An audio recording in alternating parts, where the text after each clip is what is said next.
and learn how to draw the Lewis dot diagrams for molecular compounds. So first thing I want to point out that if it's a molecular compound, we draw the Lewis dot diagrams for a molecule. And if it's a molecule, if we describe it with the word molecule, that means that it's covalent bonds. And covalent bonds occur between neutral atoms. So there's no electron transfer, it's about sharing. Think of it as just a puzzle and how do you fit the pieces together. So let's start with hydrogen. Hydrogen, if you look on our periodic table, its electron configuration is just simply a 1. So that means hydrogen only has one valence electron, and traditionally we place it up at the noon or 12 o'clock position.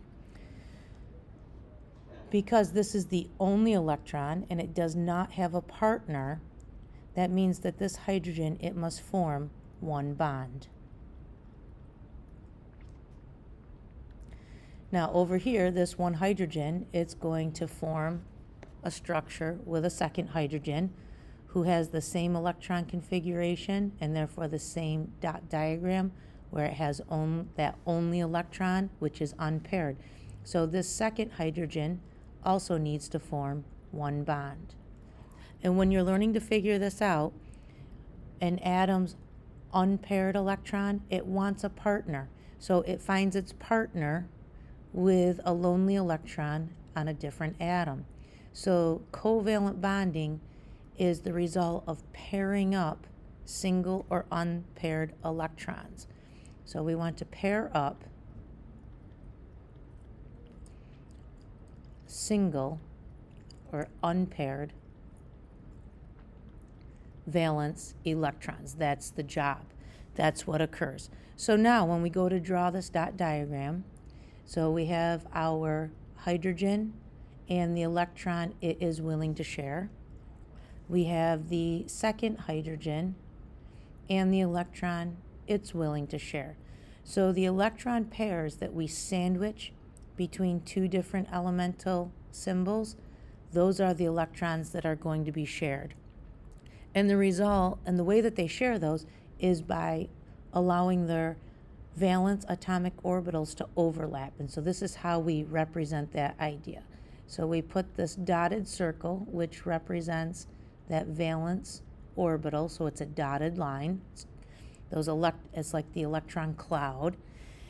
So now notice our blue hydrogen, it has its electron plus the one that the red hydrogen's willing to share. And when we draw the other, and take a look, do you see how those valence orbitals overlap? It looks like kind of like that Venn diagram from ELA class. So electrons sandwiched between the two atom symbols, those electrons are what are shared. So this represents here, these are the shared electrons, and that means that we have a covalent bond.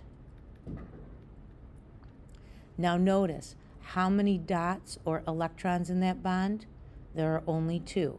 So it's 2 electrons per bond. A little bit more terminology, because these 2 hydrogens, they share just these 2 electrons. That is one bond, so we could describe this as a single covalent bond. And now if you take a look, hydrogen, the blue hydrogen's electron configuration is now a 2, and so it is happy. That's a happy configuration because now it has a configuration like helium. So now it is like helium, which is a group 18 noble gas. And the same thing is true for the red hydrogen. Its configuration now is a 2, and it is also happy because it is also like helium. taking a look at another common structure forming an oxygen molecule. So when you look on our periodic table and you take a look, oxygen's electron configuration is 2-6. So that means that we have to have 6 dots around the oxygen. So we draw our oxygen.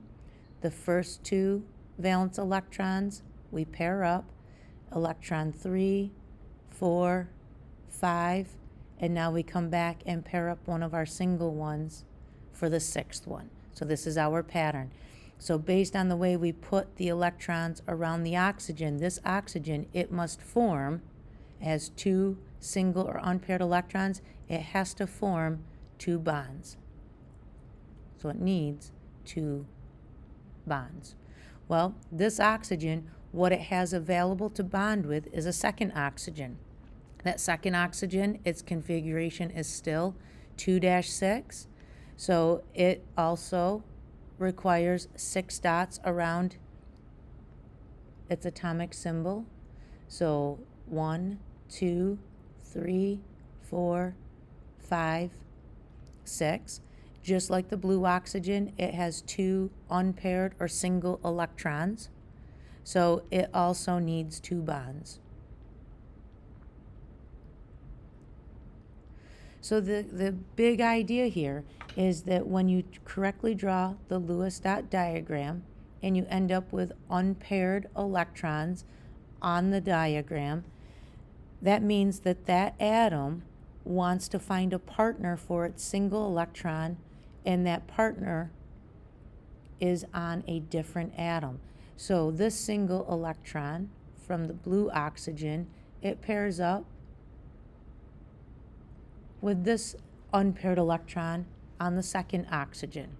So now this blue electron and this red electron are happy because they have found a partnership.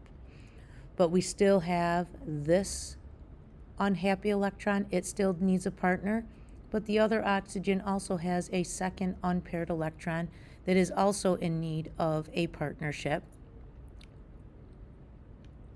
So the second unpaired lonely electrons also pair up. Each pairing represents a bond. So what I did in the yellow, this would be bond 1, and what I show in the pink, that would be bond 2. So both oxygens have formed 2 bonds. Drawing the structure. So I have my first oxygen, okay, and here are the 2 electrons it is willing to share. Here is my red oxygen, and here are the electrons it's willing to share. So electrons that are going to be shared need to be sandwiched between the 2 elemental symbols. So I'm not quite done here, but my oxygen has 2 pairs of electrons that it keeps for itself. So we put those off at an angle. The red oxygen also has 2 pairs or 2 sets of electron pairs it keeps for itself, so we must also include those. And then when we do the orbital overlap, take a look. The blue oxygen, it has the electron pairs it keeps for itself, plus the electrons that are now sharing. So when you take a look, it goes from 2-6 to having a configuration. This new configuration is 2-8. And when you show the orbital overlap for the red oxygen, same thing. The red oxygen keeps the 2 electron pairs for itself, plus the 2 sets of electrons that are shared. So its configuration also goes from 2-6 to now 2-8. And both oxygens are really happy because now they both have a configuration that looks like neon. So now they both have a group 18 neon-like configuration. So they're more stable, they are happy. Now, take a look at this, a little bit of terminology here. So when you take a look between these two oxygens, there are 4 electrons that are shared, the ones that are overlapped by both orbital diagrams. So since there are 4 shared electrons, but only 2 electrons per bond, that means that we have formed 2 bonds. So these oxygens, they have formed 2 covalent bonds. So this right here would be bond number 1, and then this one here, this would be bond number 2. Because these 2 bonds form between the same 2 atoms, we wouldn't say that they form single covalent bonds, but these are 2 bonds between the same 2 atoms. We would refer to this as a double covalent bonds. So that's 2 bonds between the same 2 atoms. Let's take a look at one more example. So here we go. We have hydrogen, who we know its configuration is simply a 1, meaning it gets that 1 lonely valence electron, so it has to form 1 bond. Oxygen, we already know from the previous question, it has a configuration of 2-6, so it must have 6 dots around 1 dot for each valence electron.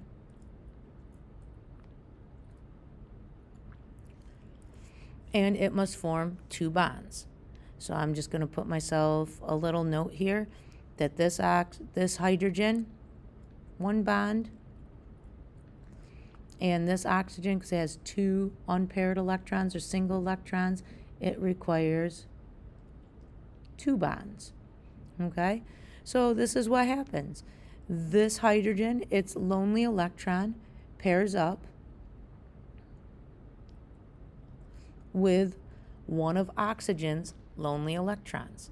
This hydrogen is happy. It has that 1 bond. So I'm going to start my drawing over here. So here I go. I have this hydrogen. It brings its only electron to share with one of oxygen's lonely electrons. And this is where we are at.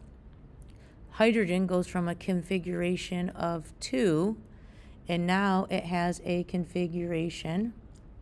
Let me put my little orbitals around here. And so now this will be that red electron's part of the hydrogen's valence orbital now. So now its configuration goes from 1, and now it has a configuration of 2, which means this hydrogen is happy because now it's like helium, like that noble gas helium. Oxygen needs 2 bonds. It's formed 1, it needs 1 more. We're talking about water. You know water's chemical formula. So oxygen is not happy, so it needs to form another bond, so we add a puzzle piece. So we're going to add a puzzle piece, so we add another hydrogen, because that is the only other element that's available to bond. This hydrogen has the same configuration as the first one, and the second hydrogen, its only single electron, will pair up with oxygen's other unpaired electron. So now what we have over here is we have this hydrogen. It brings its electron to share with oxygen's other electron. And when we put the orbital circles around it, now the second hydrogen, it is also happy because its configuration is now a 2, and it also looks like helium. Oxygen formed its 2 bonds. Oxygen still has these 2 sets of electron pairs that it keeps for itself, so we need to put those in the diagram also. And then when we do the circles of sharing, Oxygen keeps the 4 electrons to itself plus the 4 electrons in the bonds. So now oxygen has formed its 2 bonds. Each individual hydrogen has formed a bond. So when you, let me just say, so oxygen, like before, it is also happy because its configuration goes from 2 to 6. It now also has that 2 to 8 and looks like neon. So this oxygen is also happy. In this molecule, here's a set of shared electrons, here's another set of electrons. So this for this molecule, 2 covalent bonds are formed. But in this case, it's not a double bond like the one up above, because this darker blue hydrogen forms 1 bond with this oxygen. This lighter blue second hydrogen also forms 1 bond. So in this molecule, it formed 2 single covalent bonds. So with a little bit of practice, you will get the hang of this.